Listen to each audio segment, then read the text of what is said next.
Muy buenas noches, mis hermanos. Es para mí un privilegio el compartir de la palabra del Señor esta noche.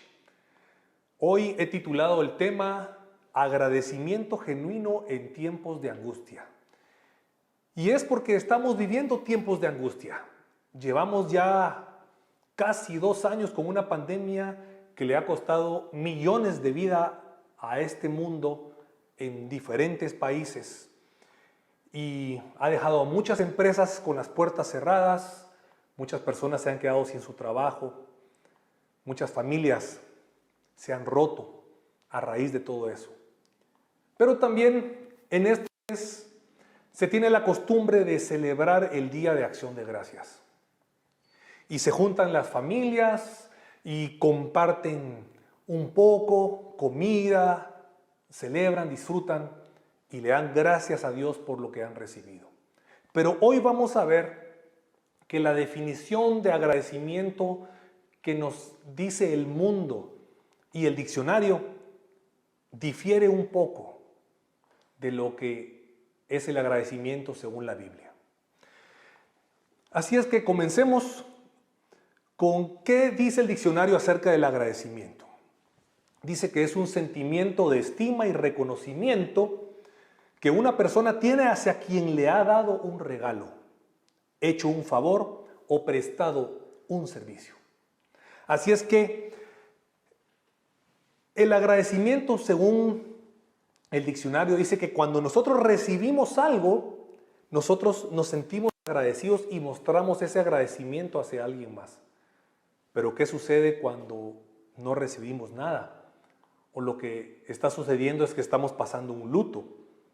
Según la Biblia, en 1 Tesalonicenses 5, 16 al 18 dice: estén siempre alegres, oren sin cesar, den gracias a Dios en toda situación, porque esta es su voluntad para ustedes en Cristo Jesús. Vean cómo dice aquí en la Biblia: den gracias a Dios en toda situación. No dice únicamente cuando estemos pasando una situación buena, agradable, sino que también cuando estamos pasando un momento difícil, de dolor, de frustración. La gratitud suaviza el corazón. La gratitud mantiene nuestros ojos en Dios, quien es la fuente de todas las cosas. Entonces es muy fácil dar gracias a Dios cuando hemos sido sanados de alguna enfermedad, cuando nos salió un negocio bueno, cuando nos dieron el trabajo al que aplicamos y estuvimos pasando por filtros y entrevistas, etc. Es muy fácil dar gracias. Pero ¿qué pasa si las cosas están saliendo al revés? Sufriendo la muerte de algún ser querido, o nos despidieron de un trabajo, o no tenemos para pagar la letra de la casa y ya están a punto de quitarnos la propiedad. Es acá entonces donde entra a ponerse en prueba nuestra fe y debemos darle gracias a Dios, aún por las cosas que no tenemos, aún por las cosas que hemos perdido, aún cuando sintamos desfallecer.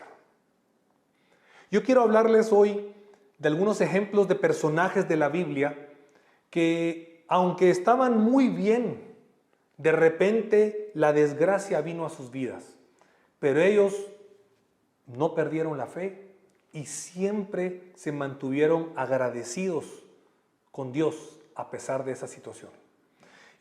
Y veamos en Job, en el capítulo 1, y vamos a leer el capítulo para que entendamos un poco el contexto y lo que estaba sucediendo en ese momento.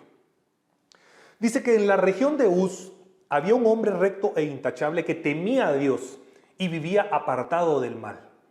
Este hombre se llamaba Job. Tenía 7 hijos y 3 hijas. Era dueño de 7,000 ovejas, 3,000 camellos, 500 yuntas de bueyes y 500 asnas, y su servidumbre era muy numerosa. Entre todos los habitantes del oriente era el personaje de mayor renombre. Imagínense a alguien aquí en la región centroamericana o en las Américas que nosotros hayamos escuchado y que sabemos que es alguien pudiente, millonario. Así era Job en ese entonces. Llegó el día en que los ángeles debían hacer acto de presencia ante el Señor y con ellos se presentó también Satanás. Y el Señor le preguntó, ¿de dónde vienes? Vengo de rondar la tierra y de recorrerla de un extremo a otro, le respondió Satanás. ¿Te has puesto a pensar en mi siervo Job? Volvió a preguntarle el Señor. No hay en la tierra nadie como él. Es un hombre recto e intachable que me honra y vive apartado del mal. Satanás replicó, ¿y acaso Job te honra sin recibir nada a cambio? ¿Acaso no están bajo tu protección él y su familia y todas sus posesiones? De tal modo has bendecido la obra de sus manos, que sus rebaños y ganados llenan toda la tierra. Pero extiende la mano y quítale todo lo que posee, a ver si no te maldice en tu propia cara. Miren lo que Satanás le está diciendo al Señor.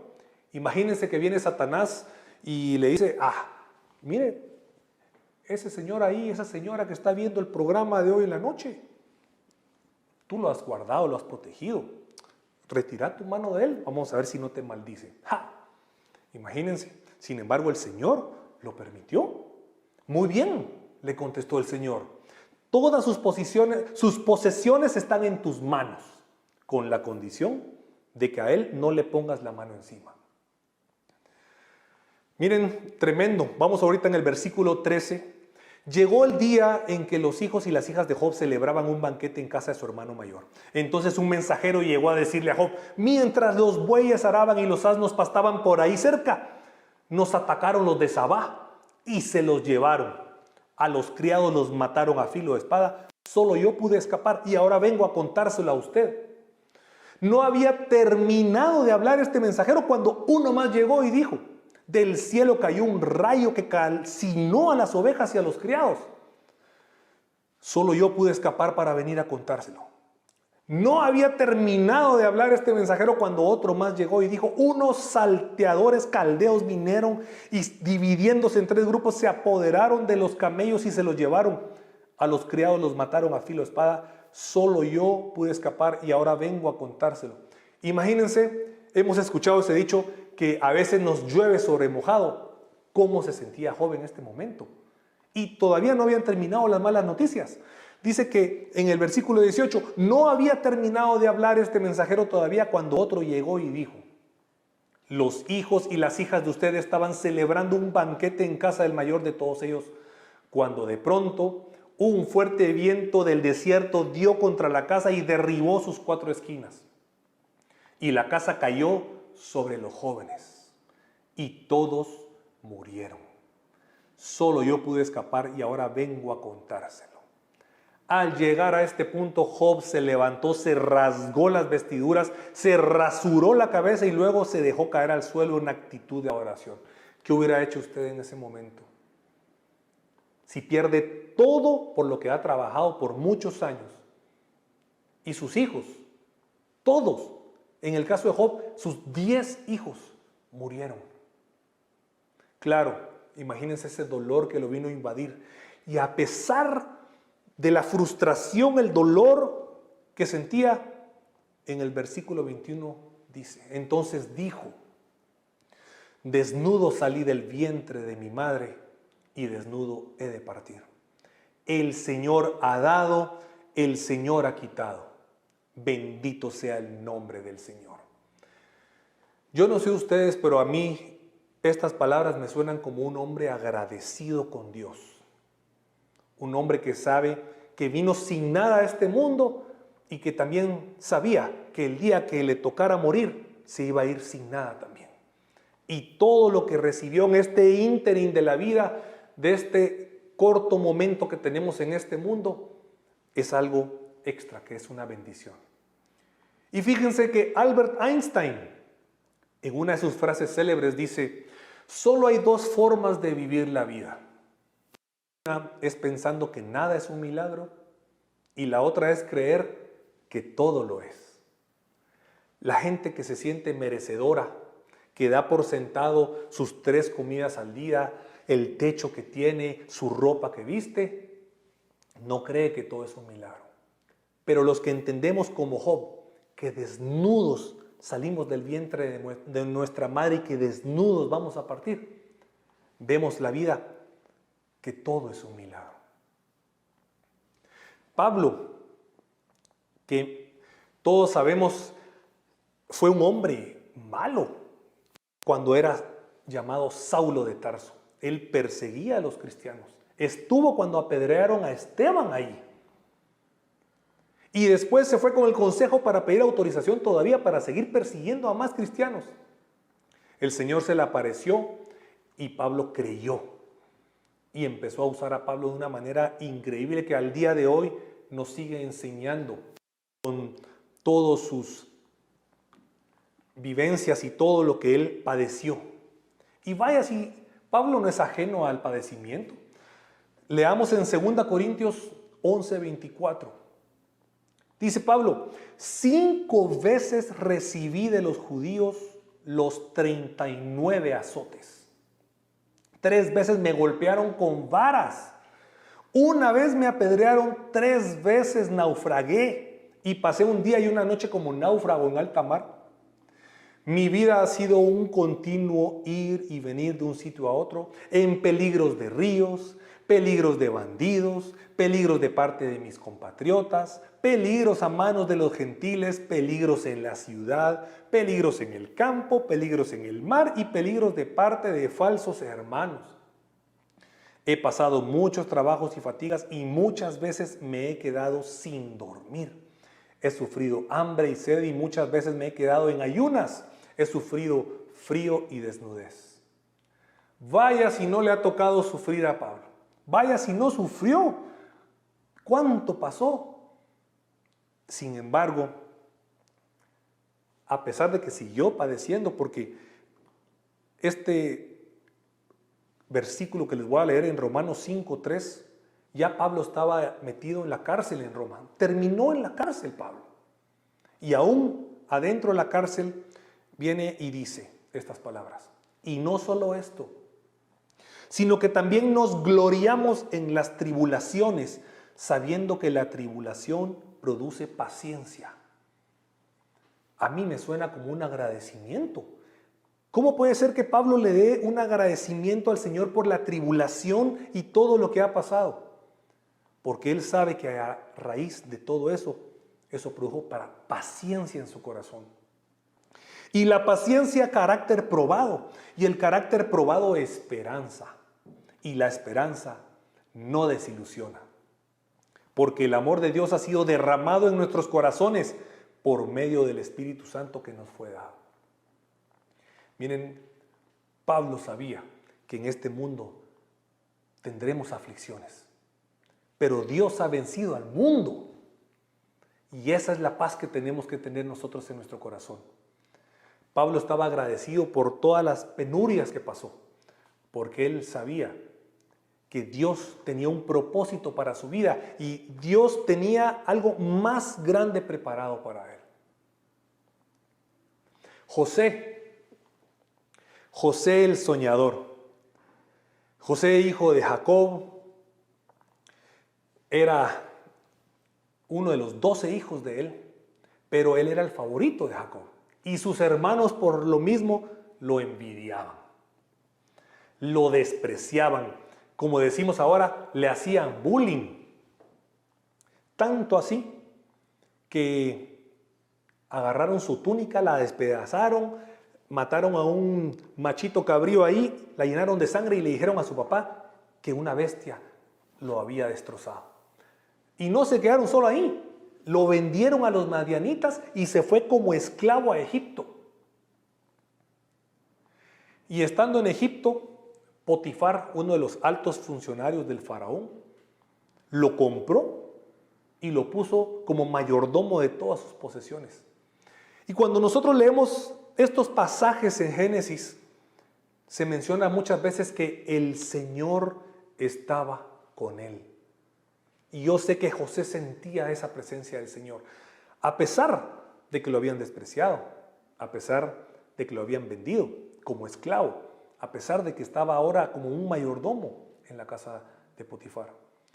Y dice que la esposa de Potifar le echó el ojo y empezó a acosarlo. Tanto así que en una de esas le quitó toda la ropa y José salió corriendo. Y ella, al verse como que despreciada en ese sentido, vino y levantó falsos testimonios y José paró en la cárcel. Estuvo al menos 2 años en la cárcel por algo que él no había cometido, pero el Señor estaba con él. Y le interpretó los sueños al panadero y al copero, y se cumplieron como él los interpretó, pero al copero se le olvidó, que fue el que quedó vivo. Pero luego vino el faraón y también tuvo unos sueños y nadie se los lograba interpretar. Y entonces se acordó el copero de José y lo mandaron a llamar y le interpretó sus sueños. Y venían 7 años de sequía y 7 años de abundancia. Y al ver el faraón la sabiduría y que el Señor estaba con José, lo puso como el segundo al mando. Así es que desde un esclavo a pasar a ser al segundo más poderoso en todo Egipto. Y vean, cuando empezó la hambruna y la escasez, sus hermanos vinieron a Egipto.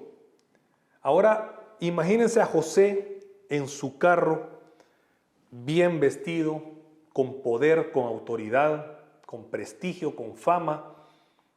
Ve a sus hermanos que se acercan. ¿Qué pudo haber pensado en su corazón? Ahorita es cuando me voy a vengar de estos que me despreciaron, que me vendieron y que me abandonaron como que si yo fuera una cosa insignificante. Yo sé que pudo haberle pasado en la cabeza a José, pero estoy seguro que José sabía que había un propósito y un plan de Dios para todo esto. Y en Génesis 45:5, cuando él viene y se revela ante sus hermanos porque no lo habían reconocido, les dice: pero ahora, por favor, no se aflijan más, ni se reprochen el haberme vendido, pues en realidad fue Dios quien me mandó delante de ustedes para salvar vidas. Yo veo acá entre líneas que José estaba agradeciéndole a sus hermanos porque lo vendieron a Egipto y porque lo despreciaron. Porque José sabía que había un plan y un propósito, no solo para él, sino que para el remanente del pueblo de Israel, que luego se convirtió en un pueblo grande y numeroso, gracias a que José llegó a ser el segundo del faraón. Siempre hubo un agradecimiento genuino en todos estos personajes que hemos hablado. Pero quiero mencionarles un último ejemplo que viví personalmente. Y eso fue el 22 de abril del 2009, cuando mi abuela María falleció. Yo estaba en mi casa muy tranquilo y de repente recibo una llamada de la señora que la estaba cuidando. Y me dice: Jorgito, su abuelita ya no está respirando. Aquí tengo al doctor y dice que ya no tiene signos vitales. Véngase, por favor. Y me fui, agarré mi carro, dejé a mi esposa en casa con 7 meses de embarazo. No quise que ella fuera y tuviera alguna impresión muy fuerte. Y entonces le dije que se quedara con nuestra primera hija. Tenía 7 meses de embarazo. Mi abuelita ya no tuvo la oportunidad de conocerla. Y así es que mi abuela a sus 86 años de edad falleció. Y llego a la casa de mi abuela y ahí estaba ella tendida sobre un sofá. Y yo, todavía no muy crédulo de lo que decía el doctor, vine y puse mi mano sobre su frente y aún estaba tibia. Y acerqué mi oreja a su pecho y no escuché ningún latir de corazón. Me di cuenta que verdaderamente ella había fallecido. Estando yo ahí en ese momento, y entra mi madre. Y miren, hasta se me eriza la piel de recordar ese momento al ver a mi mamá Y cuando ella ve a su mamá tirada en ese sofá sin vida, lo primero que hizo fue levantar las manos al cielo y con lágrimas en sus ojos empieza a decirle: Señor, gracias. Gracias por mi mamaíta, porque me la diste todos estos años, porque me diste la oportunidad de honrarla, de cuidarla, de traerle sus medicinas, de llevarle su comidita para que la tuviera ella y que nada le hiciera falta.